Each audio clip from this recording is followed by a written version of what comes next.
نعت پڑھیں سب.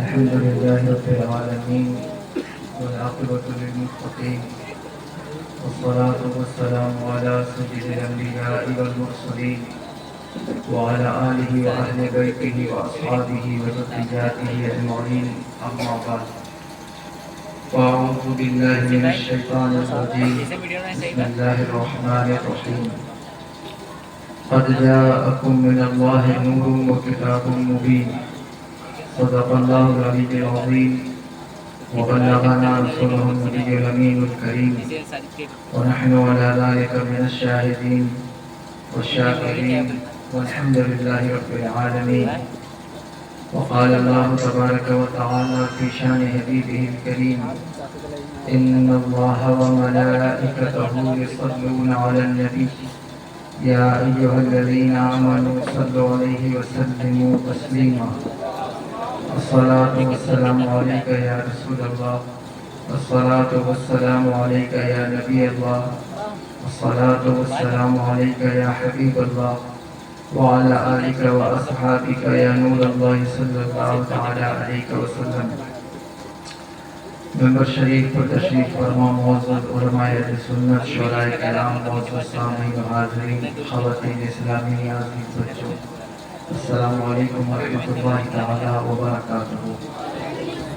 اللہ رب العزت کا فضل ہے اس کی دی ہوئی توفیق سے ہم اور آپ آج کی اس نشست میں اس بزم مقدس میں حاضر ہیں. اللہ تبارک و تعالی ہم سب کی حاضری کو قبول فرمائے. جلسے میں آنے کے اعتبار سے سبھی مہمانوں کی عزت برابر ہے چاہے وہ شاعر ہو یا خطیب ہو، لیکن ضرورت اس بات کی ہے کہ آپ کا چھوٹا سا گاؤں ہے، چند لوگ اکٹھا ہیں. اگر نعتخوانی بعد میں بھی ہو جائے گی تو کوئی مذائقہ نہیں ہوگا، لیکن آپ نے مجھے بلایا ہے، میں اتنی دور سے آیا ہوں تو چند باتیں میں آپ سے عرض کر دوں صحیح وقت میں صحیح دائرے میں تو یہ بہتر ہوگا. اس لیے میں نے شعراء سے کہا کہ آپ بیٹھ جائیں، تقریر ہو جائے اس کے بعد آپ کلام پڑھیں. سب کی عزتوں کو اللہ سلامت رکھے، لیکن جو چیزیں زیادہ ضروری ہیں ان کا اہتمام ہمیں بھی کرنا چاہیے اور آپ کو بھی کرنا چاہیے. کوئی بھی جلسہ کوئی بھی پروگرام تعداد کے اعتبار سے پنڈال کے اعتبار سے چھوٹا بڑا نہیں ہوتا ہے. منعقد کرنے والے کے خلوص کے اعتبار سے اس کی نیت کے اعتبار سے پروگرام کی نوعیت اور اس کا معیار طے ہوتا ہے. اگر خلوص ہے، خلوص نیت ہے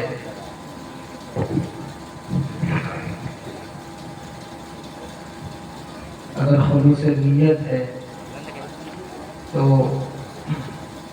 پھر اللہ تبارک و تعالی یہ نہیں دیکھتا کہ کتنا بڑا جلسہ کیا گیا ہے، کتنا بڑا پنڈال لگایا گیا ہے، بلکہ وہ یہ دیکھتا ہے کہ کس نے میرے محبوب کے لیے ان کی آمد کے جشن کے سلسلے میں خلوص نیت کتنا کی ہے، نیت اس کی کتنی اچھی ہے. نیت کئی طرح کی ہوتی ہے، جلسہ منعقد کرنے والوں کی بھی، جلسہ پڑھنے والوں کی بھی، لیکن سب سے بڑی چیز یہ ہے کہ ہم اپنی نیتوں کو صحیح رکھیں. جلسہ منعقد کرنے والوں کو یہ نیت کرنی چاہیے کہ ہم جو محفل منعقد کریں گے، جو بزم سجائیں گے، اس بزم سے پورے گاؤں والوں کو، پورے محلے والوں کو فائدہ پہنچائیں گے. ان کو ایک علمی، اعتقادی، بنیادی، نظریاتی پیغام دیں گے. اور یہ نیت ہونی چاہیے کہ ہم اپنے محبوب کا، اپنے نبی کا تذکرہ بیٹھ کر سنیں گے، اس سے ہمارے گاؤں میں، گھر میں برکت ہوگی۔ یہ نیت ہونی چاہیے کہ ہم لوگوں کو اصلاح معاشرہ کی ترغیب دیں گے۔ تو یہ وہ نیتیں ہیں جو انسان کے لیے دنیا اور آخرت میں اس کے لیے توشہ بنیں گی۔ اور اگر صرف یہ نیت ہو جائے کہ جلسہ رکھیں گے، فلاں کو بلائیں گے، سید صاحب کو بلائیں گے، فلاں خطیب صاحب کو بلائیں گے، اس سے ہمارے گاؤں کا بہت نام ہوگا، ہماری کمیٹی کا بہت نام ہوگا۔ تو یہ ایسی نیت ہے کہ جس میں کوئی دینی پہلو نہیں ہے۔ اسی لیے جلسوں کی برکات سے عوام دن بدن محروم ہو رہی ہے۔ آواز کلیئر نہیں ہے کیا؟ سمجھ میں آ رہی ہے بات یا نہیں؟ تھوڑا سا ساؤنڈ دھیما کر رہے ہیں، مجھے نہیں سمجھ میں آ رہی، میں جو بول رہا ہوں خود مجھے سمجھ میں نہیں آ رہا۔ تو یہ ایک مسئلہ ہے کہ نیتیں ہماری درست ہو جائیں، اچھی ہو جائیں۔ اور حضور سرور دو عالم صلی اللہ تعالیٰ علیہ وآلہ وسلم نے ارشاد فرمایا کہ انما الاعمال بالنیات، عملوں کے دار و مدار نیتوں پر ہے۔ کہ نیت اگر اچھی ہے، اور مومن کی پہچان یہ ہے کہ اس کی نیت اچھی ہوتی ہے۔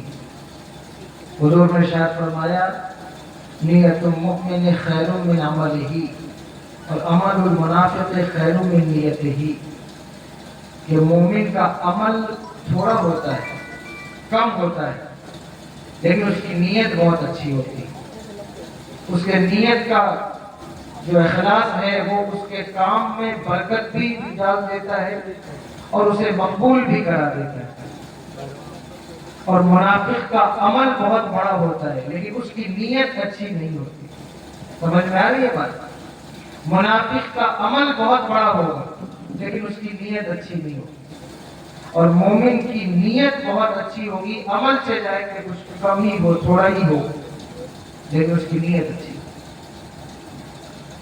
یہ جو محفل میلاد ہم کرتے ہیں یہ ہمارے بزرگوں کا طریقہ ہے، اور بڑے بڑے محدث، بڑے بڑے محقق، اپنے وقت کے کتب، اغواث اور حجت تسلیم کی جانے والی شخصیات نے یہ عمل کیا اور ساری زندگی یہ عمل کرتے رہے۔ بہت بڑا نام ہے حدیث کی دنیا میں شاہ ولی اللہ محدث دہلی، نام سنا ہے آپ نے؟ ان کے والد گرامی ہیں شاہ عبد الرحیم۔ شاہ ولی اللہ محدث دہلی فرماتے ہیں کہ میرے والد گرامی ہر سال حضور کی محفل کا انعقاد کرتے اور ہر سال حضور سرور دو عالم صلی اللہ تعالیٰ علیہ وآلہ وسلم کا میلاد منعقد کرتے، یعنی محفل میلاد منعقد کرتے، لوگوں کو بلاتے، ذکر خدا ہوتا، ذکر رسول ہوتا، اور پھر وہ ان میں کچھ شیرنی تقسیم کرتے، کچھ بنا لیتے، کچھ انہیں لنگر کھلاتے، کھانا کھلاتے۔ یہ ان کا عمل تھا ساری زندگی۔ حضرت شیخ عبدالحق محدث دہلی، اگر آپ دیوبندیوں سے بھی پوچھیں تو وہ بھی ان کو معتبر مانتے ہیں۔ انہوں نے اپنی کتاب میں لکھا کہ اگر میرا رب مجھ سے پوچھے کہ تمہارے پاس کون سا نیک عمل ہے تو میں نہیں پیش کر سکتا، میں کہوں گا اے میرے مالک میرے پاس کوئی عمل نہیں ہے، جو بھی نیکیاں کی ہیں فساد نیت کا شکار ہو سکتی ہیں، لیکن ایک عمل ایسا ہے جو میں تیری بارگاہ میں پیش کرنا چاہتا ہوں۔ وہ عمل کیا ہے؟ فرمایا وہ یہ کہ میں ہر سال تیرے محبوب کے میلاد کی محفل منعقد کرتا ہوں۔ اور وہ خلوص نیت کے ساتھ منعقد کرتا ہوں۔ شیخ عبداللہ محدث دہلی کون ہے؟ ہندوستان کی سرزمین پر سب سے پہلا مدرسہ عقیدے کا اگر اپنی کتاب کے ذریعے سے کسی نے قائم کیا تو وہ شیخ عبداللہ محدث دہلی کی ذات ہے۔ ان کی کتاب ہے تکمیل الایمان۔ حضور اعلی حضرت فاضل بریلوی رحمت اللہ تعالی علیہ کا بہت سا کام ہے، لیکن حضور اعلی حضرت کا جو سب سے پہلا ورک ہے وہ شیخ عبداللہ محدث دہلی کی کتاب تکمیل الایمان کا حاشیہ ہے۔ وہ کہتے ہیں کہ میں ہر سال محفل میلاد اس نیت کے ساتھ منعقد کرتا ہوں۔ یہ بات میں آپ سے اس لیے نہیں کہہ رہا ہوں کہ میں تقریر کرنے آیا ہوں، آپ سننے آئے سن کے چلے جائیں، میں اس لیے کہہ رہا ہوں کہ آپ میلاد کی محفل کی اہمیت کو جان سکیں کہ محفل میلاد کی اہمیت کیا ہے، اس محفل میلاد کی برکات کیا ہے۔ یہاں آپ کے بچے بھی بیٹھے، نوجوان بھی، پیچھے عورتیں بھی، خواتین بھی بیٹھی ہیں۔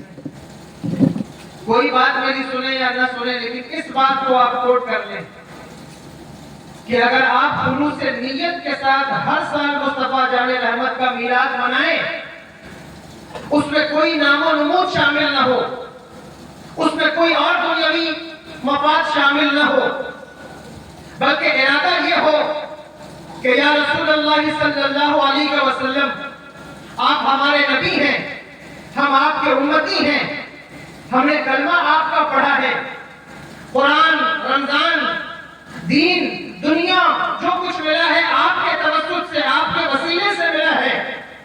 یا رسول اللہ صلی اللہ علیہ وسلم ہر سال ہم محفل میلاد منعقد کریں گے اور آپ کی بارگاہ میں خراج عقیدت پیش کریں گے، اور اس کی وجہ یہ ہے کہ جہاں ہم آپ کا تذکرہ اس لیے کرتے ہیں کہ اللہ تبارک و تعالی ہمارے اس عمل سے راضی ہو جائے۔ اگر آپ یہ ارادہ کر لیں اور اس ارادے کے ساتھ 5 لوگ کی آپ کی کمیٹی ہے، 10 کی، جتنی کی بھی میں نہیں جانتا، لیکن آپ اس ارادے کے ساتھ محفل کریں، اس نیت کے ساتھ، خالص نیت، اس لیے کہ مختلف نیتیں ہو جاتی ہیں لوگوں کی، میں آپ کی نیتوں پہ شک نہیں کرتا، لیکن زیادہ تر جس طرح جلسہ پڑھنے والوں کے احوال خراب ہوئے ہیں، کوئی یہ نہ سمجھے کہ میں اپنی کوئی بزرگی بیان کر رہا ہوں، خود کے ساتھ یہ بات کہہ رہا ہوں، خود کو بھی تبلیغ کر رہا ہوں کہ جس طرح جلسہ پڑھنے والوں کے احوال خراب ہوئے، اس طرح جلسہ منعقد کرنے والوں کے بھی احوال خراب ہوئے۔ شکایتیں آپ کے پاس ہیں کہ جلسے کا حال خراب ہے، لیکن کمیٹی والے جب جلسہ منعقد کرتے ہیں تو ان سے پوچھو کہ تمہاری نیت کیا ہے، اور ہر کمیٹی کا بندہ اپنی نیت کا استحضار کرے کہ ہماری نیت کیا ہے جلسہ کرنے کی، کہ ہم فلاں خطیب کو بلائیں گے، فلاں مولانا کو بلائیں گے، 20,000 لگے، 50,000 لگے، لیکن ہمیں فلاں کو بلانا ہے۔ کیوں بلانا ہے؟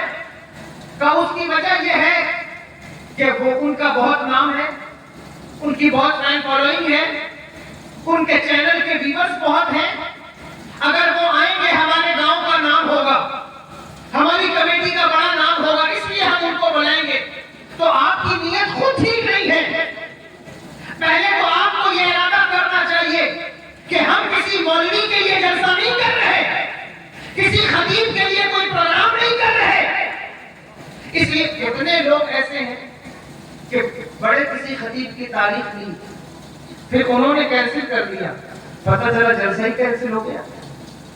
میں اتنا چھوٹا آدمی ہوں، میری وجہ سے کئی لوگوں نے جلسے کینسل کر دیے۔ انسان ہے، کہیں پہنچ پایا، کہیں نہیں پہنچ پایا، ہر انسان کی اپنی ذاتی مجبوریاں بھی ہوتی ہیں، نہیں پہنچ سکا، انہوں نے جلسہ کینسل کر دیا۔ میں نے پوچھا کیوں؟ کہا حضور جب آپ کے لیے جلسہ کیا، آپ ہی نہیں آئیں گے تو پھر جلسے کا فائدہ کیا؟ میں نے کہا اس نیت کے ساتھ جلسہ نہ کرو کہ سید صاحب کے لیے میں نے جلسہ کیا، سید صاحب آئیں گے تو جلسہ ہوگا، خطیب صاحب آئیں گے تو جلسہ ہوگا۔ نہیں، کمیٹی والوں یہ بات توجہ سے سنو، تم سب کو بلاؤ، میں کسی کو منع نہیں کرتا، لیکن تمہاری نیت یہ ہونی چاہیے کہ خطیب صاحب آئیں یا نہ آئیں، سید صاحب آئیں یا نہ آئیں، شاعر صاحب آئیں یا نہ آئیں، یا رسول اللہ سنا ہے آپ ہر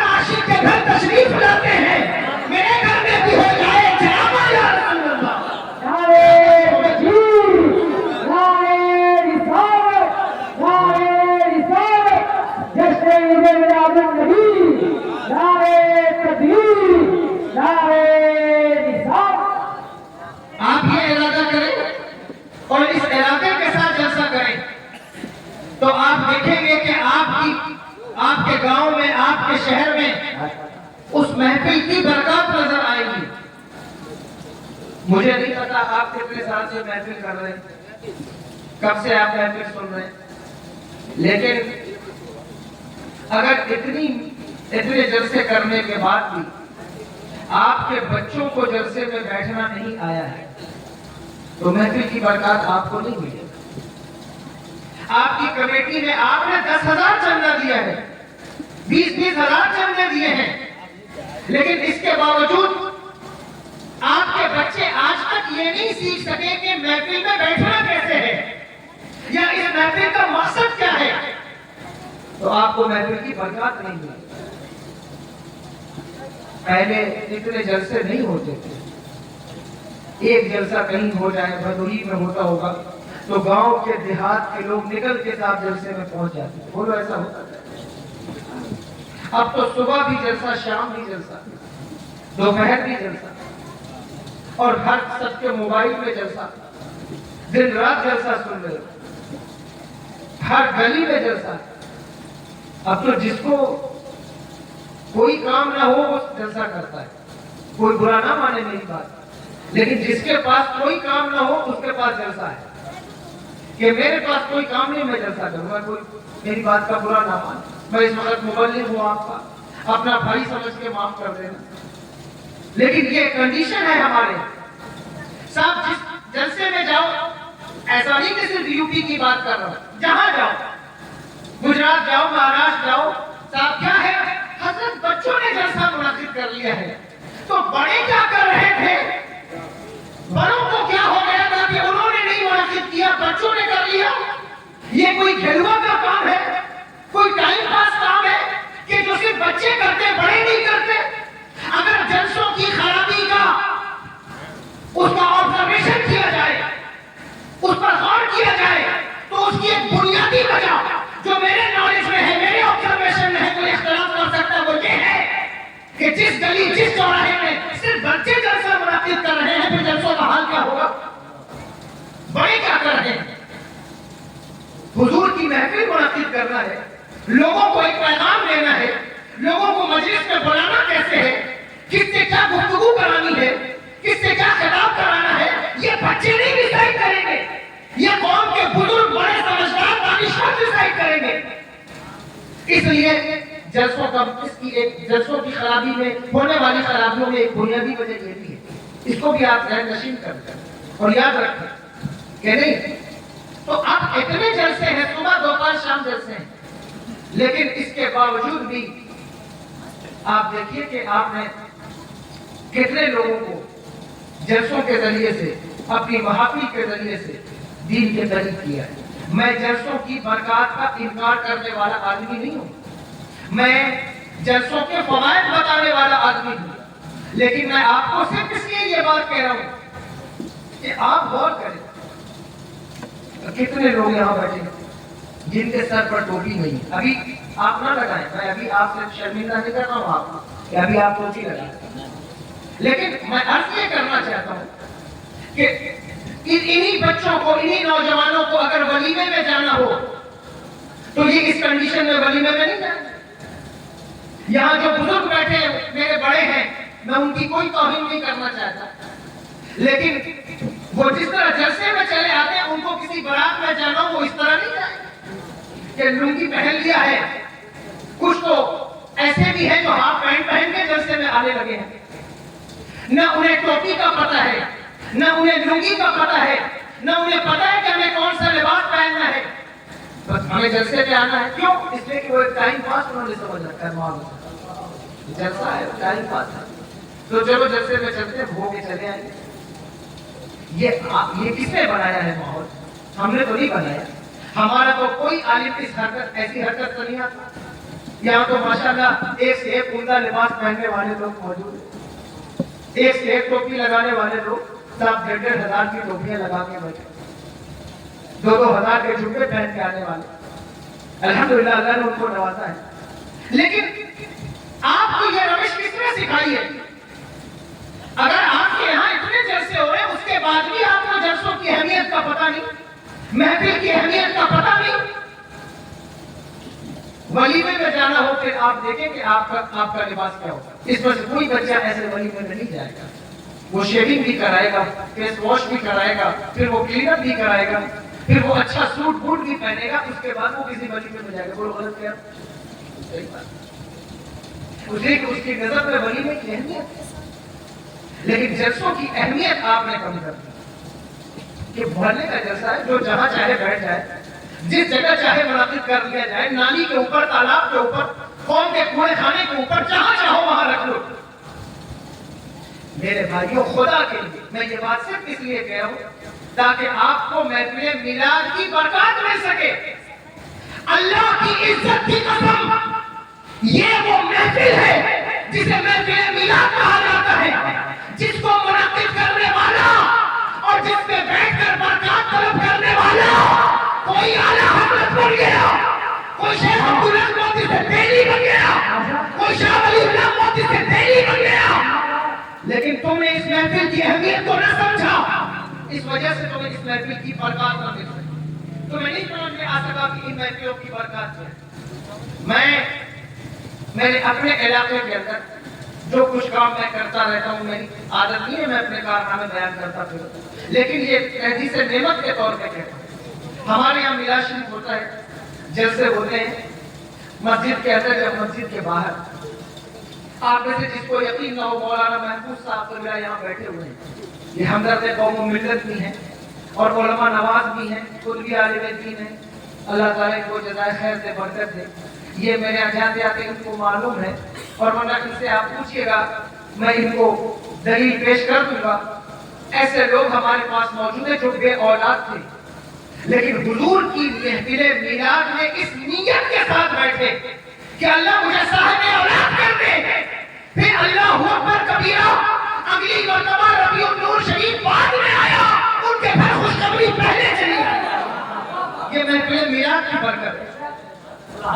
میں ایسے لوگوں کو جانتا ہوں, میرے حلقے کے لوگ ہیں, خدا کی قسم کھا کے کہتا ہوں, ممبر پر بیٹھا ہوں, میں اپنی کوئی کرامت نہیں, محفل میلاد کی برکت بیان کر رہا ہوں کہ جن کو کینسر کا مرض ہو گیا. میں کوئی ڈاکٹری علاج کے خلاف نہیں ہوں, بلا شبہ اسباب کے ہم سب قائل ہیں, لیکن میں ایسے لوگوں کو جانتا ہوں جن کی نیتیں سچی تھی اور وہ محفل میلاد میں بیٹھے, بلکہ اللہ اکبر کبیرہ محرم شریف کی 10 روزہ محفل میں بیٹھے. پھر اللہ نے ان کو اس مرض سے چھٹکارا عطا فرما دیا. تو آپ اس کو ہلکے میں نہ لیں. تو ٹھیک ہے, محفل ہے, بیٹھے چلے گئے چلے آئے, نہیں, یہاں خواتین بیٹھی. یا رسول اللہ, عشق محبت اعلیٰ حضرت, نبی کی یہ ہے شان, بچہ بچہ ہے قربان, پتی پتی پھول پھول, یا رسول یا رسول, نعرہ تکبیر, اللہ اکبر, نعرہ رسالت, یا رسول اللہ زندہ باد. اس لیے آپ اس محفل کی اہمیت کو سمجھیں. اس میں خلوص سب سے بڑی چیز ہے, نیتوں کا اچھا ہونا. آپ نے دیکھا ہوگا آج سے 10 سال پہلے, 20 سال پہلے, آپ میں سے کسی کے یہاں بھی ہے, یہاں قرآن خوانی ہو, ختم قرآن ہو یا محفل ہو, تو آپ نہیں دیکھتے تھے کہ جازم بھی نئی بچھائی جاتی تھی یا دھلی ہوئی جازم بچھائی جائے. ہمارے یہاں چنار شریف کی خانقاہ تو بہت دور نہیں ہے, یہاں سے بہت لوگ جاتے آتے بھی رہے ہوں. چنار شریف جو ہماری خانقاہ ہے, ہم نے اپنے بڑوں کو دیکھا, اللہ اکبر, کہ وہ دھوبی کے یہاں کی دھلی ہوئی جازم محفل میلاد میں نہیں بچھاتے.